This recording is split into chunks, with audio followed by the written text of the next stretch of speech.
नमस्कार दोस्तों, मैं अपर्णा त्रिपाठी स्वागत करती हूँ आप सभी का अपने YouTube चैनल पर। हमने पिछली 3 क्लासेस में एटम्स के बारे में समझा था। एटम्स क्या होते हैं उससे रिलेटेड हमने कई सारे कॉन्सेप्ट समझे थे।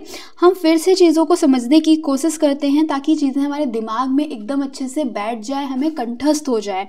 ठीक है, देखो इस गोले को मान लो कि ये क्या है, यूनिवर्स। यूनिवर्स के अंदर क्या है, सब्सटेंस है। जैसे हम और आप भी एक तरीके के सब्सटेंस है। ये कॉपी पेन हर चीज़ सब्सटेंस है, और वो सब्सटेंस किसी से मिलकर बना हुआ है। किससे? एलिमेंट से, किसी न किसी चीज़ के एलिमेंट से मिलकर बना हुआ है। और एलिमेंट किससे मिलकर बना होता है? एटम से मिलकर बना होता है। ठीक है, तो ये जो बड़ा गोला है ये दर्शा रहा है यूनिवर्स को। यूनिवर्स के अंदर सब्सटेंस है, सब्सटेंस के अंदर एलिमेंट, और एलिमेंट के अंदर ये पाए जाएंगे क्या? एटम। जैसे कार्बन का एटम है, कॉपर का एटम है। एक एलिमेंट के अंदर एक ही तरीके के एटम पाए जाएंगे। एक ही तरीके के मतलब एक ही चीज़ के, यानी कार्बन है तो कार्बन के एटम होंगे, कॉपर है तो कॉपर के, आयरन है तो आयरन के ही एटम अंदर पाए जाएंगे। ठीक है, लेकिन ये जो एटम है होंगे, जैसे कार्बन का एटम है तो कार्बन कार्बन के ही एटम होंगे एक एलिमेंट के अंदर, मगर ये डिफर कर सकते हैं। किस चीज़ में हमने पढ़ा था? एटॉमिक मास में डिफर कर सकते हैं। एटॉमिक नंबर तो सेम ही होगा लेकिन मास में डिफर कर सकते हैं। ये क्या कहलाते हैं? ये आइसोटोप कहलाते हैं। ठीक है, और हम और समझते हैं आगे। इनको समझने के लिए फिर से एक डायग्राम आपके लिए तैयार है। ये क्या है? ये पूरा यूनिवर्स है। यूनिवर्स के अंदर बहुत सारे, ये क्या है? यूनिवर्स है। यूनिवर्स के अंदर बहुत सारे सब्सटेंस है। हर चीज़ सब्सटेंस ही है जो हमें दिखाई पड़ रही है ना। ये सब क्या है? सब्सटेंस है। सब्सटेंस सब्सटेंस सब्सटेंस यानी पदार्थ है। पदार्थ क्या है? किसी न किसी एलिमेंट से बना हुआ है, और उस एलिमेंट्स के अंदर क्या होंगे? एटम्स होंगे। ठीक, उस एलिमेंट के अंदर एटम्स होंगे। वो एक ही तरीके के एटम्स होंगे अगर एलिमेंट है। अगर एक एलिमेंट है तो उसके अंदर एक ही तरीके के एटम्स होंगे, और वो एटम्स डिफर कर सकते हैं। किस में डिफर कर सकते हैं? न्यूट्रॉन्स की संख्या और एटॉमिक मास में डिफर कर सकते हैं, जिनको कि हम आइसोटोप बोलते हैं। ठीक है, फिर से देख लेते हैं एक और डायग्राम। ये पूरा का पूरा क्या है? यूनिवर्स है। यूनिवर्स के अंदर सब्सटेंस है, मटेरियल है, यानी कि पदार्थ है। उसके अंदर क्या होंगे? मतलब जो पदार्थ है वो किससे बना होगा? एलिमेंट से बना होगा, और एलिमेंट के अंदर होते हैं एटम। और एटम की सजावट क्या होती है कि उसके अंदर एक नाभिक होता है जिसमें प्रोटॉन और न्यूट्रॉन पाए जाते हैं, और बाहर इलेक्ट्रॉन चक्कर लगा रहा होता है। ये एटम की सजावट होती है। हमने एटम को देखो बहुत गहराई से समझ लिया। ठीक है, फिर से एक डायग्राम आपके पास पेश है आपकी रिवीजन करने के लिए। यूनिवर्स है। यूनिवर्स के अंदर बहुत सारे सब्सटेंस है। सब्सटेंस सब्सटेंस सब्सटेंस सब्सटेंस है ना, सब जो कुछ दिख रहा है सब सब्सटेंस है। सब्सटेंस किससे बना होगा? एलिमेंट से। एलिमेंट किससे बना होगा? एटम। एटम सबसे छोटी इकाई है डाल्टन के हिसाब से, लेकिन बाद में हमने देखा कि नहीं, एटम भी जो है वो टूट सकता है इलेक्ट्रॉन, प्रोटॉन और न्यूट्रॉन में, और प्रोटॉन और न्यूट्रॉन फर्दर टूट सकते हैं क्वार्क्स में। यानी कि पूरी की दुनिया जो है, पूरी की पूरी दुनिया वो क्वार्क से बनी हुई है।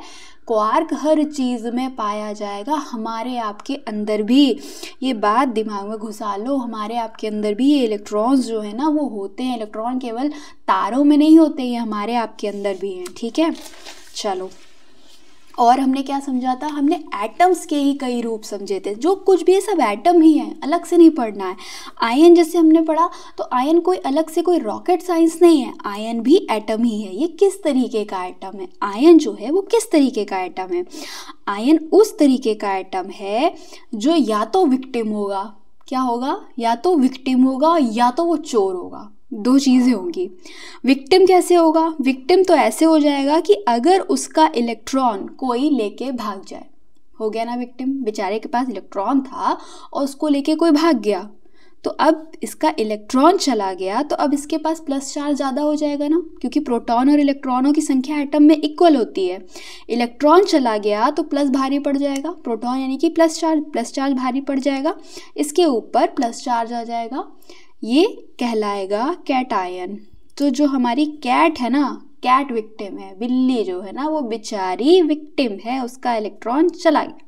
ठीक, अब क्या है? अब अगर एटम खुद चोर हो जाए, खुद मार लाए किसी का इलेक्ट्रॉन, तो इसको बोलेंगे, इसके ऊपर माइनस चार्ज आ जाएगा, क्योंकि इलेक्ट्रॉन ज़्यादा हो गए, प्रोटॉन से ज़्यादा इलेक्ट्रॉन हो गए, तो इस पर माइनस चार्ज आ जाएगा। इसको बोलेंगे एनायन।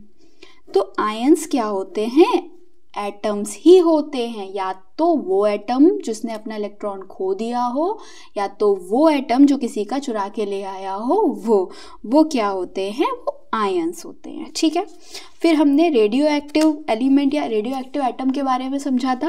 रेडियो एक्टिव एटम क्या होते हैं, मैंने बोला था जैसे ही रेडियो एक्टिव टर्म आए तो तुरंत ये सोचो कि अच्छा ये ऐसा एटम है जिसका जो न्यूक्लियस है ना वो अनस्टेबल है, इसका केंद्रक अनस्टेबल है तो टूटेगा तो इसमें रेज निकलेंगी अल्फा बीटा गामा, वही रेडियो एक्टिव एटम या एलिमेंट होता है। ठीक है, ठीक, हमने फिर पढ़ा था आइसोटोप के बारे में। आइसोटोप क्या होते हैं, एक ही एलिमेंट के अंदर जो एटम पाए जाते हैं जिनका परमाणु क्रमांक यानी एटॉमिक नंबर तो सेम होता है लेकिन एटॉमिक मास डिफर करता है, और एटॉमिक मास के डिफर करने से क्या हो जाता है, न्यूट्रॉनों की संख्या में बदलाव आ जाता है। यानी इलेक्ट्रॉन सेम होंगे, प्रोटॉन सेम होंगे, लेकिन न्यूट्रॉनों की संख्या में डिफरेंस होगा। तो केमिकल प्रॉपर्टीज़ इनकी सेम होंगी, क्योंकि केमिकल प्रॉपर्टीज़ किस पर डिपेंड करती हैं, वो इलेक्ट्रॉन पर डिपेंड करती हैं। ठीक है, चलिए एक और डायग्राम ये बना हुआ है, इसमें क्या दिख रहा है हमको कि ये जो एलिमेंट है इसके अंदर कॉपर के एटम हैं, लेकिन कॉपर के एटम भी दो तरीके के हो सकते हैं, जिसमें कॉपर 63 हो सकता है, कॉपर 65 हो सकता है। यानी ये दोनों क्या हो गए, ये दोनों आपस में आइसोटोप हो गए। हमने ऐसे समझा था कि एक ही माँ की संतानें हैं लेकिन इनमें थोड़ा सा अंतर है, क्या है, न्यूट्रॉनों की संख्या में अंतर है, क्रमांक इनका सेम ही है। ठीक, चलिए इतना तो हमने पढ़ लिया था। आगे बढ़ते हैं, इसी कहानी को थोड़ा सा और आगे बढ़ाते हैं। ये देखिए, ये क्या है, ये हाइड्रोजन के आइसोटोप्स हैं, 1H1, 1H2, 1H3। हाइड्रोजन के आइसोटोप्स हैं, 1H1 को प्रोटियम बोलते हैं, 1H2 को ड्यूटेरियम बोलते हैं, 1H3 को ट्राइटियम बोलते हैं।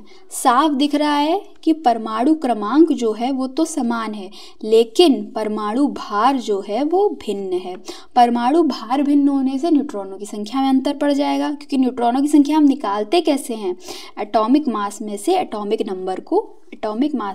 नंबर को घटा देंगे। यहाँ पे न्यूट्रॉन कितने निकलेंगे बताओ, 1 - 1 0। यहाँ पे न्यूट्रॉन कितने होंगे, 2 - 1 1। यहाँ पे न्यूट्रॉन कितने होंगे, 3 - 1 2 होंगे यहाँ पे न्यूट्रॉनों की संख्या। तो ये सब क्या है, तीनों आपस में आइसोटोप हैं। ध्यान रखना कि जो 1H1 जो प्रोटियम